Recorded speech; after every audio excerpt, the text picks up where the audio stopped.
ఈరోజు ప్రిపేర్ చేసుకుంటున్నది ఏంటి అంటే కోకోనట్ రైస్ అన్నమాట. సో కోకోనట్ రైస్కి కావాల్సిన ఇంగ్రీడియంట్స్ ఏంటి అంటే మసాలా దినుసులు. సో ఇవి మనం ఫస్ట్ రెడీ చేసి పెట్టుకుంటాము. అట్ ద సేమ్ టైం అల్లం వెల్లుల్లి పేస్ట్ అండ్ గరం మసాలా, పుదీనా, కొత్తిమీర, ఆల్రెడీ బాస్మతి రైస్ మనం కొంచెం వాటర్లో వాష్ చేసి సోక్ చేసి పెట్టుకున్నాము. అండ్ కోకోనట్ మిల్క్ కూడా రెడీ చేసి పెట్టుకున్నాము. అండ్ మిర్చి and onion, beans, potato, carrot ఇవన్నీ కూడా ఒక్కొక్కటి చొప్పున మనం కట్ చేసి రెడీ చేసి పెట్టుకుంటాం అనమాట. సో ఇప్పుడు ఎలా ప్రిపేర్ చేయాలనేది నేను ప్రాసెస్ చూపిస్తాను. ఫస్ట్ కొంచెం ఆయిల్ వేసుకోవాలి కడాయిలో. ఇది మనం ప్రెస్టేజ్ స్టీల్ పెట్టామన్నమాట, స్టీల్ కుక్కర్. ఇప్పుడు మనకి నాన్ స్టిక్ వాడొద్దని చెప్తున్నారు కదా. సో కావాల్సినంత నెయ్యి, కావాల్సినంత ఆయిల్, మసాలా దినుసులు వేసుకుంటున్నాం. అండ్ జీడిపప్పు కూడా వేసుకున్నాము. సో ఇది కొంచెం ఫ్రై అయ్యాక కదా ఇప్పుడు పచ్చిమిర్చి అండ్ ఆనియన్స్ కూడా వేసుకుంటున్నాము.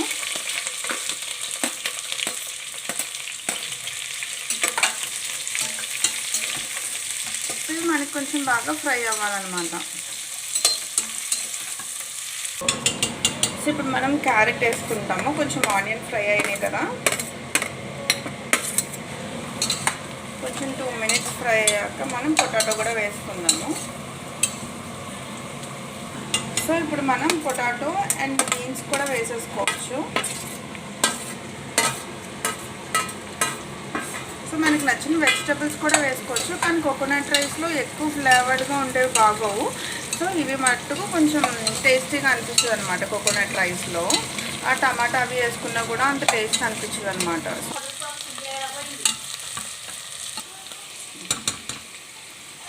అల్లం వెల్లుల్లి పేస్ట్ కూడా వేసుకున్నాము.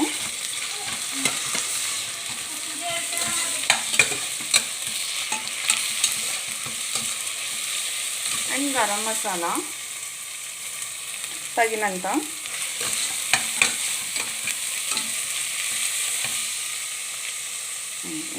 ఓకే,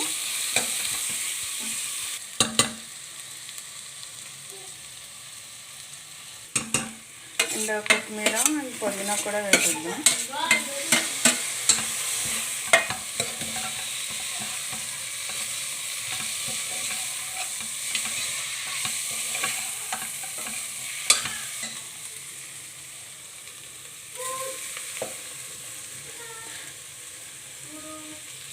వేసిన తర్వాత ఒకసారి మనం ఇలా మిక్స్ చేసుకుందాం.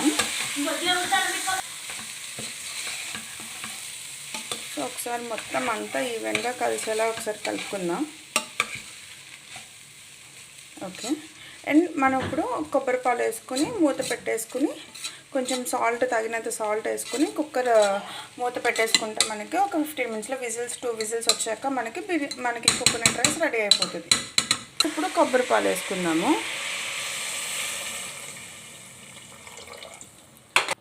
తగినంత సాల్ట్, క్యాప్ పెట్టేసుకుని క్లోజ్ చేసుకుని విజిల్ పెట్టుకొని ఆఫ్టర్ 2 whistles మనకి రైస్ రెడీ అయిపోతుంది, కోకోనట్ రైస్. ఇప్పుడు coconut rice ready. So cooker whistle వచ్చింది, మూత చేసినాం. సో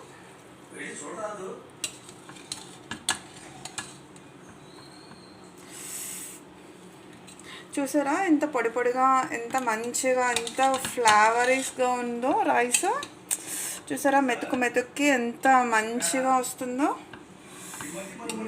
యమ్మీ యమ్మీ, స్మెల్ కూడా చాలా బాగా వస్తుంది. వేడివేడి కొబ్బరి అన్నం రెడీ అయిపోయింది. ఇప్పుడు మనం ప్లేట్లో పెట్టుకుని సర్వ్ చేసుకుని తినడమే. మటన్ కర్రీ చేశాను అండ్ అందులో ఒక బాయిల్డ్ ఎగ్ కూడా వేసాను అనమాట, హెల్త్కి మంచిదని చెప్పి. సో ఇప్పుడు మటన్ కర్రీ కూడా సర్వ్ చేసుకుందాం.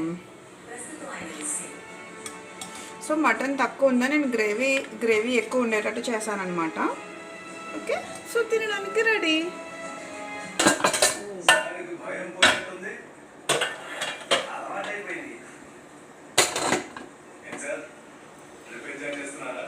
అనమాట ఇప్పుడు ఎలా ఉందో రైస్ అనేది. ఓ యమ్మీ యమ్మీ. సో చాలా వేడిగా ఉంది. సో టేస్ట్ చూద్దాం ఇప్పుడు ఎలా ఉందని.